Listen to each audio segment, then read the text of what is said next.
I would like to introduce our next Lenten series speaker, the Right Reverend Joe Bailey Wells. Bishop Wells is a bishop in the Church of England, and since June 29th, 2016, she has been the Bishop of Dorking, a suffragan bishop in the Diocese of Guildford. A little background on Bishop Wells: she was educated at Corpus Christi College, Cambridge, and then at the University of Minnesota here in the United States. She trained for ordained ministry at St. John's College, Durham. She was chaplain of Clare College, Cambridge from 1995 to 1998 and dean from 1998 to 2001. From 2001 to 2005, Joe served as a lecturer in Old Testament and Biblical Theology at Ridley Hall, Cambridge. From there, she moved to North Carolina to be the director of the Anglican Episcopal House of Studies and associate professor of Bible and Ministry at Duke Divinity School. And that is how I was able to first connect with Joe. On her return to the United Kingdom in 2013, she took up the role of chaplain to the Archbishop of Canterbury, based at Lambeth Palace. She has also served as canon theologian at Liverpool Cathedral. Joe is married to the Reverend Dr. Sam Wells, who is vicar of St. Martin in the Fields in London. They have 2 children. Her interests include art, architecture, and textiles. Joe has spent a significant portion of her annual leave over many years in East Africa, most recently in supporting Archbishop Daniel Dang Boole in theological education in the Episcopal Church of South Sudan and Sudan. So we welcome you, Joe, to our Lenten series. Thank you, Bert. Glad to have you with us virtually. To begin, as I mentioned, you've been in ministry for a while. You were first ordained to the diaconate in 1995 and then to the priesthood in 1995, and wanted to ask if you might share with us how you discerned your call to ordained ministry. Yeah, this was in my 20s. I remember a guy I was dating who himself was on the path to ordination in my early 20s, suggested. And we were, I think it was over dinner, and I thought it was such a preposterous suggestion. I threw my bread roll at him across the table. So, that wasn't really the beginning, but I guess others saw something before I did. My heart and my passion at that point, definitely committed to serving God somewhere, and seeing the draw and the sense of call to serve God full time rather than function in some secular capacity and give God the weekends. But my heart and my draw was entirely in East Africa, well, South and East Africa. I had spent some significant periods over there, including a year serving as a volunteer in a mission hospital, and another 3 months or something teaching in a school in Uganda during a period of war, as it turned out. And somehow the harder the context of serving, the richer the experience spiritually. And, for me, it was African Christians and seeing their walk with Jesus that kind of challenged me and brought me to ensure it meant something and changed my life. It wasn't just an added extra. So my longing was to get back to East Africa, and I just couldn't work out how. And then 3 options presented: teaching, counseling. I was drawn to each of them for different reasons, but I actually couldn't convince myself to do any one of them.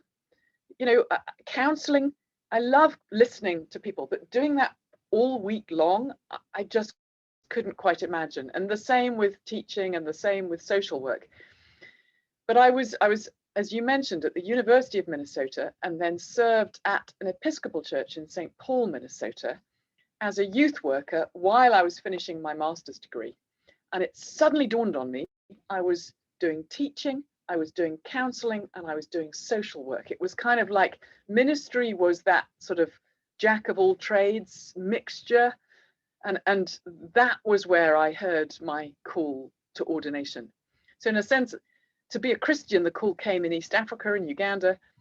To go into the church was the experience of the Episcopal Church, your Episcopal Church, in Minnesota. And then I went back to Britain to seminary. Thank you. And even that, I had to work that one out. But there's a sense in which living overseas for me helped me to understand my Anglicanism. Sure. You know, I'm Church of England through and through, but it's not until you step outside the water in which you swim that you realize what that water looks like and what's good about it. So that's roughly the journey. And then, yeah, I mean, my call came before women could be ordained priests in the Church of England. So that was a bit of a challenge. And I just thought, well, my call is to ministry and I will serve God as I am able. Okay. And during seminary, that's when the vote for the ordination of women to the priesthood went through. And of course, I was rejoicing. Wow. But I had to be prepared to serve God as a deacon if it hadn't gone that way. And you know, was up for that. What year was that when the vote took place? The vote took place 1992. I remember watching it. The seminary was a residential seminary, a bit like some of yours, perhaps a bit like Seminary of the Southwest, but a bit smaller. And we were all watching it on the one TV together in the common room, a sort of national debate of the General Synod of the Church of England. And, you know, it went through by one vote, as I remember it. And yeah, it was just one of those terrifying moments where I just we were sitting on the floor, I grabbed the knee of the student next to me, and he said I virtually bit his knee. It was so tense. That's amazing. Anyway, yeah. And while we're on this, when did for those online listening, when was the vote for women to become bishops? What year was that?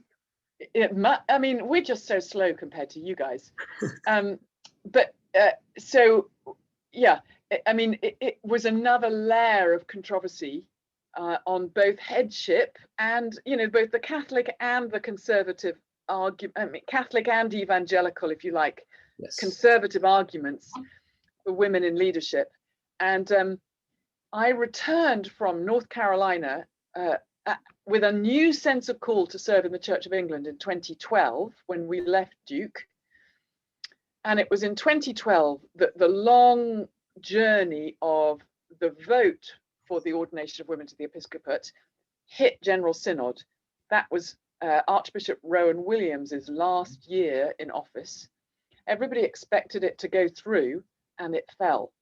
And my husband looked at me and said, why did we come back?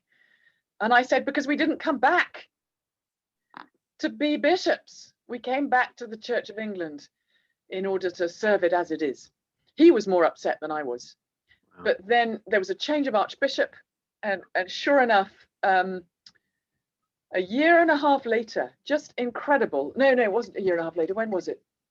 2014, two years later. Everybody thought it would be another 5 to 10 years, a change of circumstance, partly because the vote that had not gone through felt so inappropriate. It felt such an overreaction, you know, so much of a reach by the Conservatives beyond their numbers. And there was a sort of overall understanding of that, I think.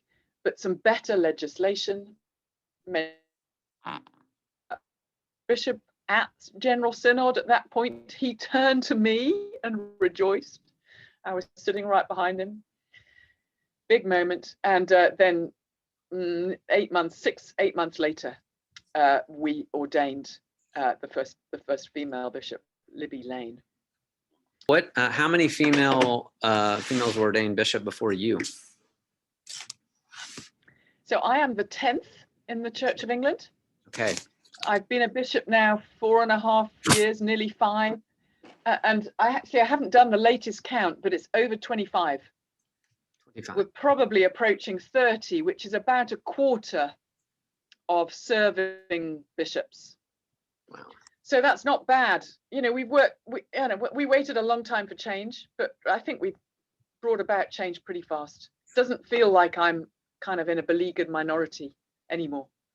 It's not unusual. Well, thank you for sharing about your experience and your call. It started with your call to ordained ministry. As I mentioned, you served as chaplain to the Archbishop of Canterbury before becoming bishop. Can you share with us about your experience serving in that capacity and maybe some of the memorable moments in that history? It's a curious post and a really exciting one. So, you know, you might best think of it as being the sort of gopher, really, for the Archbishop. I had the privilege of sort of traveling with him and carrying his bag. I used to say to him that my job was to prepare the way for him, you know, setting up a lot of meetings, making sure who was in the room, what the agenda was, all that kind of thing. Risk assessments galore in terms of reputation or content or activity. And then having prepared the way, and then having sort of sat at the edge of the room while whatever event happened, then my job was to clear up after him, I used to tell him. Which often was making sure that the things that were promised, because the Archbishop was present, people committed and followed through with the things they said they would do, or often, you know, changes or whatever. And that might be with sort of a diocesan visit somewhere in the country. It might be an international visit to another province of the Anglican Communion, or it might be a sort of public square event. You know, it might be in Davos in Switzerland. He's done some stuff with the World Economic Forum. At one stage it was with the World Bank. Certainly, I think the Archbishop here has a civic role that is a little bit unusual for your context. Mm-hmm. But I wasn't always the one that traveled with him, or I you know, would never have seen my kids. Right. You know, somebody else did a lot of the international stuff, and I tended to do the home stuff because it suited. But my job description, he used to tease me about it, was essentially, first and foremost, to pray for the Archbishop, and often to be his confessor. And then at the bottom of the list of things, it said, and to do such things as may be required. And anything between those two was pretty meaningless because it was whatever cropped up that day. Mm-hmm. So I needed all five. He runs fast. Does Justin Welby? Uh-huh. And, you know, certainly some incredibly special moments that took my breath away. Some of the kind of famous events, I guess, would be the funeral for, or was it a memorial? No, it was a funeral for Margaret Thatcher in St. Paul's Cathedral. My mum voted for Margaret Thatcher. I have had a lifelong argument with her because I would not have voted had I been of age for Margaret Thatcher. And she said, and you're the one that gets to stand at her coffin at her funeral to bless her. And I said, yes, Mum, I'll do it for you. Wow. To prepare the heir to the throne for baptism and his parents. Obviously, I was standing back. It was the Archbishop of Canterbury who baptized, but I was there holding the towel and pouring the water and, you know, in that very kind of special moment. But equally to visit homeless shelters and to have people, you know, kind of speak truth to power in some pretty extraordinary circumstances. And I tell you, Archbishop Justin listens.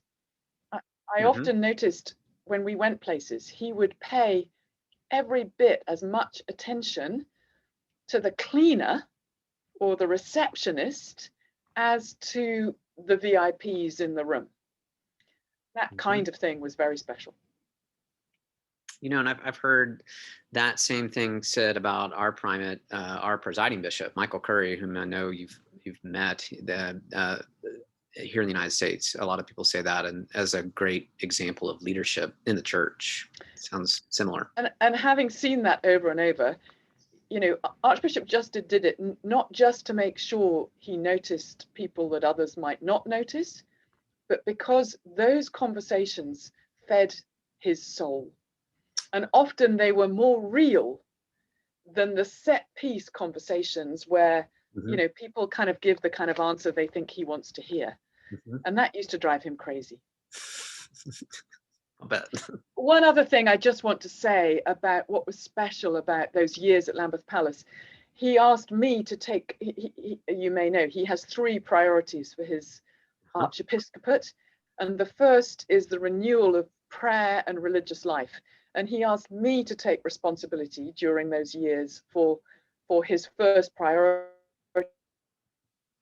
and keeping him on. Handed me founding a community for prayer and religious life at Lambeth Palace for young people, the community of St Anselm, young people aged 20 to 35. And that's an international community, it's an ecumenical community. I just saw some radical discipleship going on, including several people from the Episcopal Church coming over, committing themselves for a year, and some beautiful experience of community life, and that still goes on. So if you know people 20 to 35, do look that up. I was fortunate to see it a year ago. My wife and I were in London a year ago, and Shannon Preston is a member of the community. And so she welcomed us into Lambeth, and we got to walk around. She gave us a tour. She introduced us to other members of the community. So I've seen it firsthand. Yeah. And, did you join people for prayer? Were you there? No, we were not there at that hour, but we did see the chapel down below. Yeah, stunning, isn't it? It is. It is. So thank you for your. That community spends an hour in silent prayer there every day, or actually twice a day. Praying for the world. Yeah. Well, thank you for that initiative that will last, I'm certain. Shannon was in the first year of folks who joined that community. And then she came back. So I met Shannon in the Diocese of Texas. So she was a member in of Austin. our. That's right. And so when I was helping with the curate program in the Diocese of Texas, that's where I came across Shannon and kept up with her. So it was good to see her a year ago before COVID. Well, could you now maybe share a little bit with us about your Episcopal ministry now? You moved from chaplain into the episcopate, and maybe even pre-COVID. What does it look like for you to be a bishop in the Diocese of Guildford? Yeah, I mean, I could tell you how Guilford perhaps differs from Texas, but you can imagine that as well as me. On one level, a bishop is a bishop is a bishop, where our job is to be a pastor to the pastors, to be a guardian of the faith, and to be a source of the unity of the church. Well, not the source, Jesus is the source, but to be an enabler, a guardian of the unity of the church. Having said that, that sounds lovely, lofty theological stuff. It feels like I spend my life chairing meetings, writing memos, answering email, and I'm afraid sometimes knocking heads together. I guess that's the piece that's the guardian of the unity of the church. COVID has enabled me to do a whole lot more teaching and pastoring than I did before. And to that extent, I'm really grateful. I do it all sitting at this desk. We've been locked in virtually for about a year. But I find on Zoom, people are that much more open. It's a wonderful leveler, actually. We have equal sized boxes and we each see each other's names and we talk heart to heart. I've been preaching online and putting sermons out most weeks on YouTube, and little churches play those as their weekly sermon, and others just, listen if they feel like it. I also spend, we have something like 173 parishes, 300 stipendiary clergy, and then 83 schools, Church of England schools. I'm responsible for vacancies when they come up in our parishes, so I spend quite a lot of time, interviewing clergy along with the church wardens or the parish reps, seeking out the right people. Equally, I spend quite a lot of time seeking to visit our schools and support our schools to make sure that a Church of England school actually lives its name and it's not just a sign on their notice board, if you see what I mean. To make sure the Christian values are understood and embodied in the classroom and through the staff. And that's really difficult, as you can imagine, in a secular context. Sure.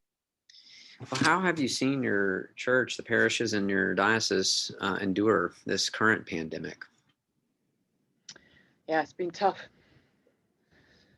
For us, the kind of lockdown last March was very sudden. I don't know if that was true for you, and it became a government regulation that every religious establishment closed its doors for worship. And it's my understanding that never in the history of the Church of England has that happened before.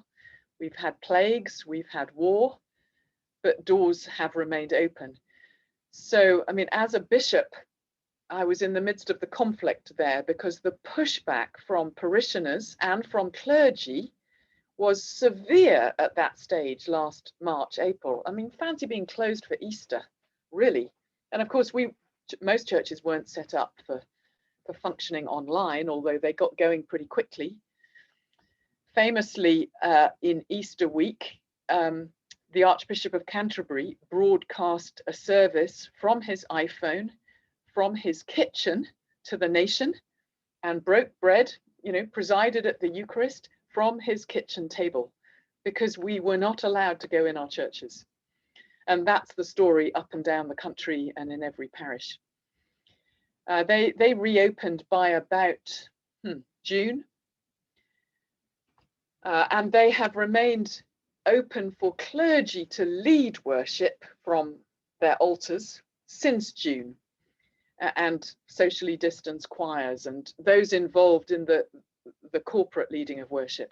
That is still the case, but in this second lockdown, churches are closed by choice rather than by obligation now, because so many people feel vulnerable. They are beginning to open up again, and I think by Easter, hopefully most will be open. But our fellowship has been online. As it happens, I have seen God's blessing through these circumstances. When we are turned inside out, God is still at work. He just isn't at work in the ways we previously understood. And, the connections through the community, the feeding programs, the care packages, the carol singing outdoors over the Christmas period, the creativity in terms of, you don't call them nativity scenes. What do you call them? Creches. That's the word. Your side. Creche is something different for us. My local parish here had treasure hunts for creche figures all over the community, and it engaged people who would never normally have been engaged. The Thai curry house had one hidden inside at one of their tables near the bar. And, the first person to find it then carries it back and delivers it to the churchyard, and gradually the scene builds. And there was that kind of sense of suspense. And sure enough, the Magi arrived at Epiphany. No one could find them until then. And there's that sense of journeying and understanding and embracing the story that I would say has been there all year. We've no idea what will happen when churches reopen. Their giving has gone down because so many are used to giving in the plate rather than electronically. That's changed a bit, but it's difficult. In terms of the diocesan office, we've had to make a number of people redundant. It's been agony. People who've served for decades in some cases. But I'm an optimist, and I actually think, well, I have seen God working in the wilderness, you know, and, you know, in the Old Testament, well, you know, I'm an Old Testament person. God did his greatest work in the wilderness. It was never by choice. Right. But when you find yourself in those circumstances, I guess one engages in a new way. Right. Yes, I've shared this with my parish before. The dean of Christ Church Cathedral in Houston, Barclay Thompson, he had brought this to light early on in the pandemic when we were all in quarantine, that the word comes from the biblical number for 40. And so quarantine does. And so being in quarantine, you can look back at all those stories in which Noah was on the ark for 40 days and there was always a new grace to know at the end of your quarantine. So the earth is restored. The people are led into the promised land. Jesus, after 40 days, embarks on his ministry to reconcile the world to God. And so there is something happening even in the long 40 days that are longer than just 40 days. So, well, I do want to ask you now, you sort of set me up for the next question. I would be remiss if I didn't ask you questions about the Old Testament. So I wanted to ask you which particular stories or passages from the Old Testament are most important for us to hear in this season of Lent?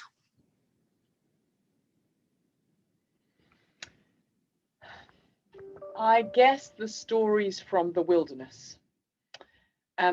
Those fall into two categories. There's, you know, the Exodus narrative where Moses, from the parting of the Red Sea onwards, leads what were Hebrew slaves in a kind of spiritual boot camp for 40 years in the wilderness.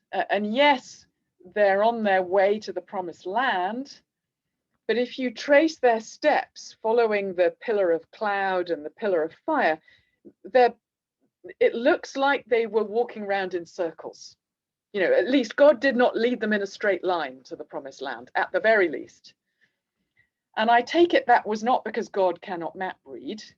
It's because God needed them in that wilderness for that period of time, for them to become the kind of people who were fit to live in the promised land and be faithful. In other words, it was one thing to get Israel out of Egypt, but it was another thing to get Egypt out of Israel. And I take it that's partly what Lent is about. The second period of wilderness in the Old Testament is the exile, when, you know, many centuries later, the people in the promised land again were not fit to be the promised people of God in the land. And so God leads them as a discipline back into the wilderness, almost an undoing of the Exodus. And they're back in slavery of a sort, forced labor, at least in Babylon. And that's another wilderness experience, for sure. And again, you know, it's when most of the Old Testament was written during that period. It's a time when, having lost everything, lost their homes, lost their land, lost their precious city of God, Jerusalem, the place where God was seen to dwell, they thought God had abandoned them and that, you know, they were on their own now in Babylon. And yet they discovered actually God was more with them, in that, you know, there was a greater capacity for encounter, shall we say, when stuff is stripped away and life is laid bare. And I think that's probably true for us in the midst of a pandemic, as well as in the midst of Lent. It's doubly true for us. And I think we have to be really careful not to kind of cosset ourselves, protect ourselves from that process of stripping, but actually be willing to go into the wilderness and meet God face to face where it's tough. Well, and that really strikes me what you said about God needing that time in the wilderness. He could have sort of led them there Much more quicker. quickly or more directly, but he needed that time to shape them to become the kind of people they needed to be in order to make their way into the land. That's right. Same is true of us in Lent. Spiritual formation. Yes. So, well, thank you for that.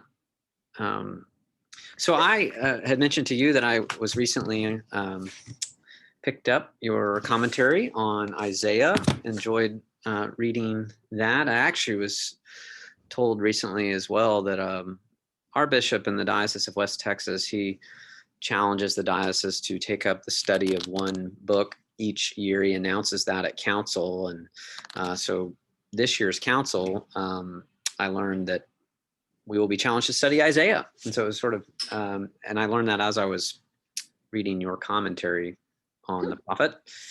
And so I was particularly taken with one selection in there in your commentary on the suffering servant. And you take up the theme of vicarious redemptive suffering. And in the commentary, you say this idea of vicarious redemptive suffering is totally new.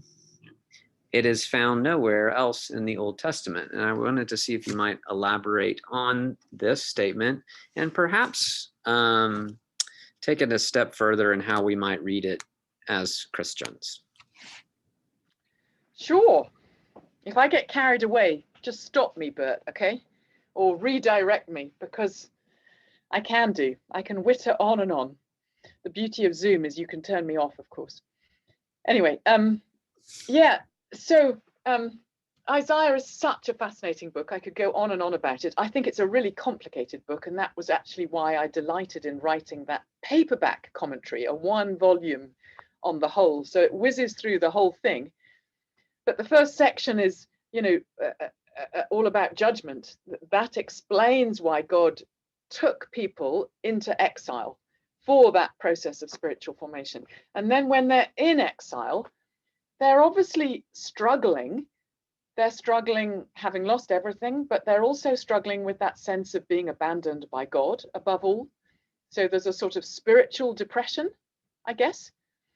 And I don't know about you when you've been through struggle, but there's a tendency to become turned in on yourself, to become preoccupied, to have less energy to look outwards, and almost to become obsessed with one's own suffering. For sure, they suffered, and that was really, really hard. And it's especially hard if you're blaming God for it. And God indeed was taking responsibility, if you like. And then in the middle section of Isaiah, where you've got the promise of hope and comfort, an end to exile, you have these mysterious passages about a servant, and you learn more things about the servant successively through the different servant songs until you get to Isaiah 53, the last of the servant songs, where this mysterious figure, and they don't know, it's not clear who Isaiah is talking about all the way through, but it's an individual.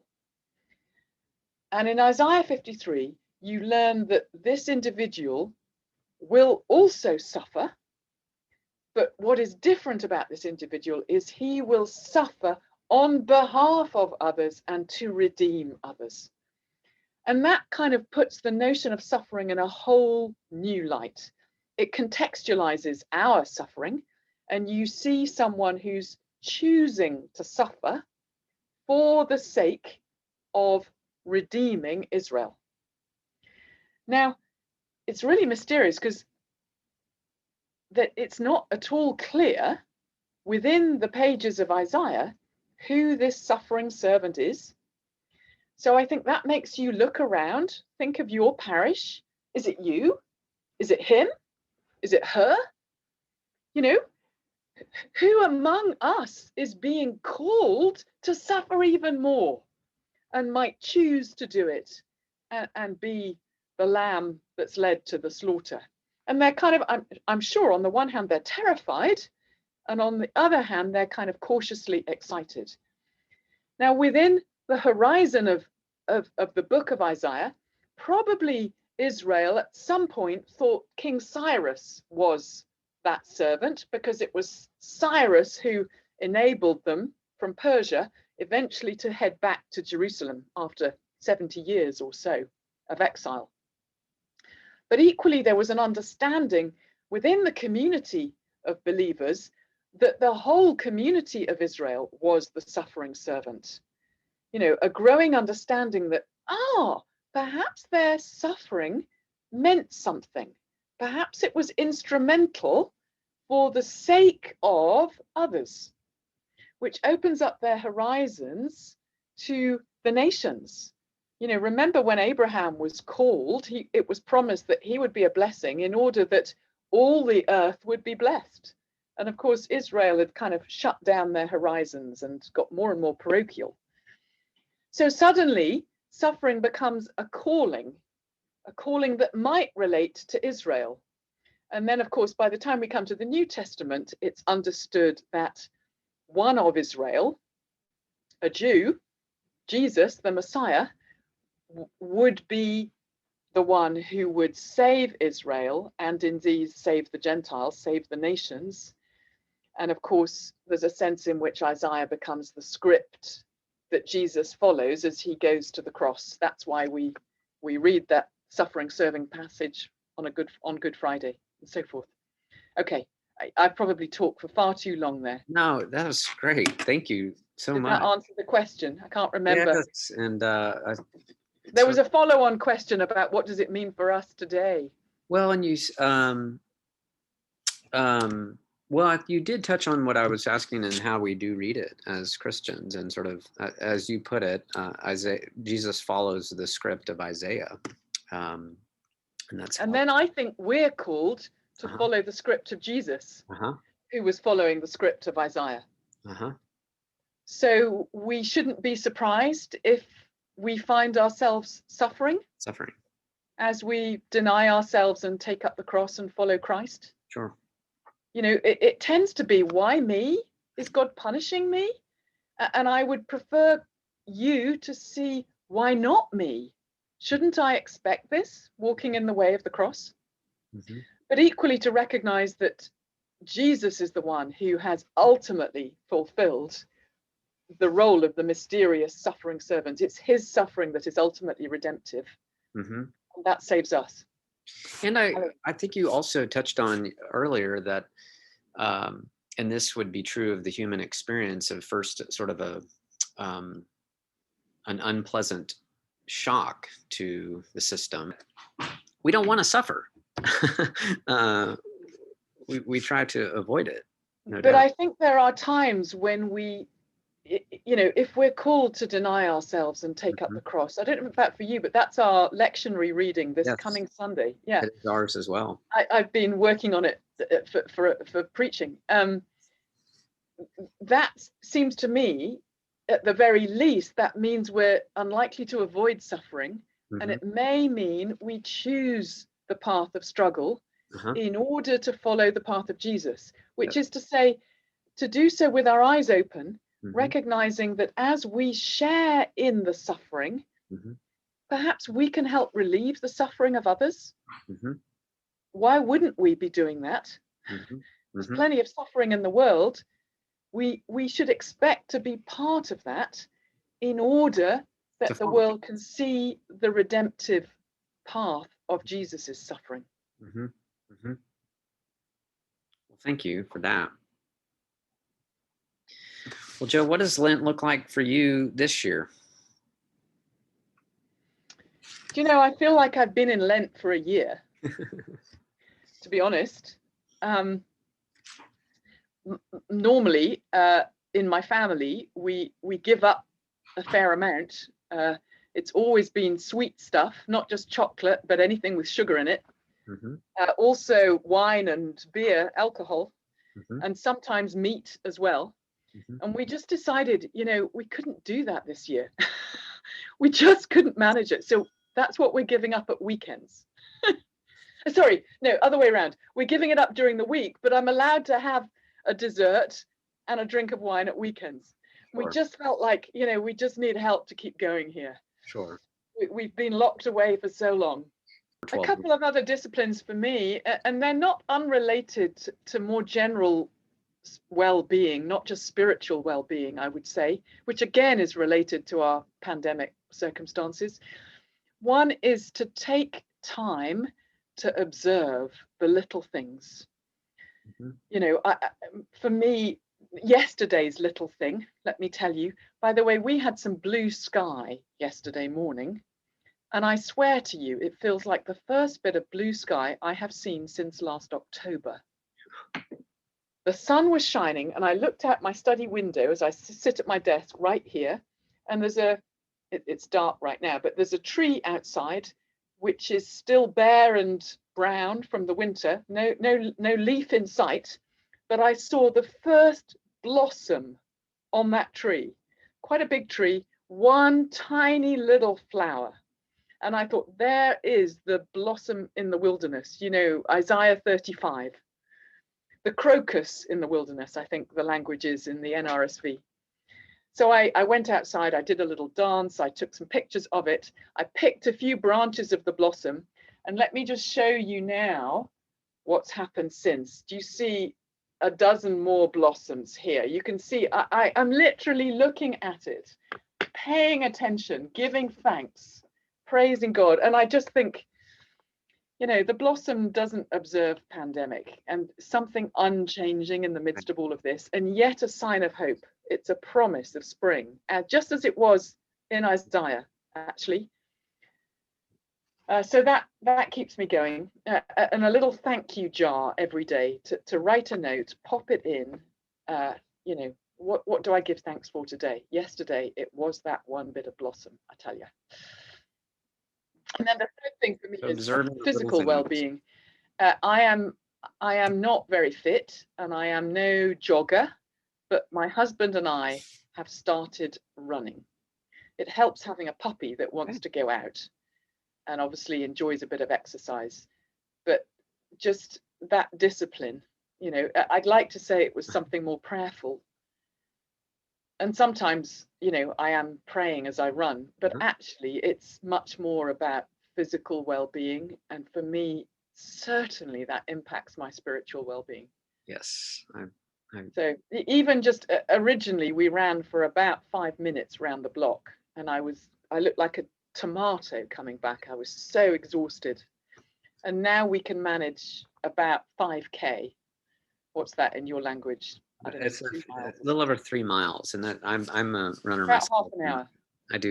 I do process quite a bit in running. It does help me as a spiritual being as well. I have to say, I don't enjoy it. If my husband weren't there and the dog wasn't waiting, it wouldn't happen. But it is now a discipline for Lent, and I'm delighted about that. I hope I can sustain it. Well, thank you for sharing that. Joe, do you have a particular book to recommend for spiritual enrichment aside from the Bible? Yes, I'm going to suggest one that is on just the topic we've been talking about. It's on discipleship, and it's called Sacred Fire by Ronald Rolheiser. He's down in San Antonio. He's You're kidding? No, and I recommended that to some folks in my parish a few years ago. He's 60 miles down the road from us. Well, make the most of it, guys. No, I take it he must be a fantastic retreat leader or something. That's a great recommendation. For me, it's the challenge of discipleship, and he talks about different levels of discipleship. So it's not just about giving your life to Jesus.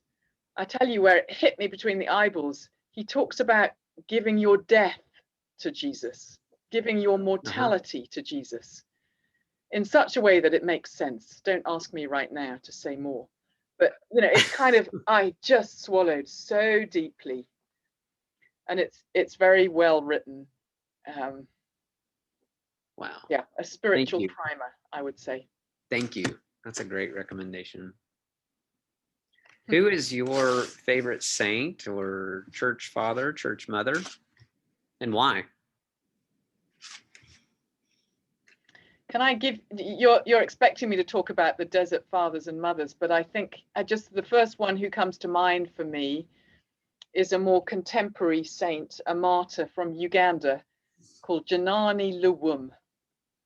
He was martyred in the 70s by Idi Amin because he was one of those in Uganda who dared to speak out against Amin and flag some of the injustices. And he was called in. And the following day, there were pictures in the newspaper of a car accident. And it was announced he'd been killed in a car accident. But there are witnesses who told the tale since that he was shot. He was taken and shot. And he was not willing to renounce his faith or his commitment to justice for his people. So I guess, you know, he would be an African version of Oscar Romero, I guess, who's probably more well known in your part of the world. Thank you. Yeah, I mean, of the old ones, of the sort of early church fathers, it probably would be St. Augustine. Mm-hmm. You know, a great priest and a great scholar, unafraid to be vulnerable, to talk about his weaknesses. Mm-hmm. I think that's really important in a leader, and surely pretty unusual going back 1500 years for a man. And yet also unafraid to challenge what was wrong in his church of the day, you know, naming heresies. Mm-hmm. Have you heard of the book On the Road with St. Augustine by James K.A. Smith? No. It's a great book. So my associate, Father Mike and Wheeler, and our youth minister, Brian Blacklock, the three of us read it. It's a great book. I'd recommend it to you. It's a fresh reading of Augustine, but it's very well grounded in Augustinian spirituality. It's On the Road with St. Augustine, and quotes Augustine throughout the book, but brings it into sort of a relevancy that's fresh, I'd say. It kind of rekindled my interest in Augustine for sure. I guess he's a role model for me as a bishop as well, in the sense that, you know, he offers his confessions. Uh-huh. He's not perfect. Uh-huh. And yet he's a great teacher. Uh-huh. And that's, you know, I kind of long for that combination of honesty and integrity coupled with constructive engagement with scripture, with theology, with our spiritual food. Well, he is not necessarily a contemporary author, so I was curious if you might have a favorite contemporary spiritual author. You did mention Rolsheiser, so maybe that's your answer. But, you want a spiritual author? Do you know, I love reading novels when I get the chance. And they're not quite a spiritual exercise, but they feed my soul. And the one I've read most recently, again, American book, Where the Crawdads Sing. I'm just trying to find the author's name. Help me. You know it, Bert, do you? Yeah, I can't think of the author's name, but it's very popular. Oh, really? And it's set in North Carolina on the coast, not far from where I used to live. So there's that lovely connection too. It to me, you know, it sets me thinking and praying issues of neglect and abuse in our world, for orphans, for those who glean their food from the land or from the sea. Yeah, I mean, so many issues it raises very, very well that point to the way in which God is at work in the world. And I don't know about you, but as a bishop, as a clergy person, I feel like I spend my life in a church bubble sometimes. And so, you know, stepping outside of that is utterly vital. Right. Thank you So- for that. That'll resonate with a lot of our folks here in Kerrville. Well, I so appreciate your time and giving so much time to us here at St. Peter's, Joe. Just a delight to. It's a real pleasure to see you again, but also I obviously can't see who I'm speaking to when you replay this thing. Yes. But I send, grace and peace Thank you. from Thank our Lord Jesus Christ. It's lovely to connect across the pond. Thank you. Can I say a prayer to close our time? Let's say a prayer. Sure.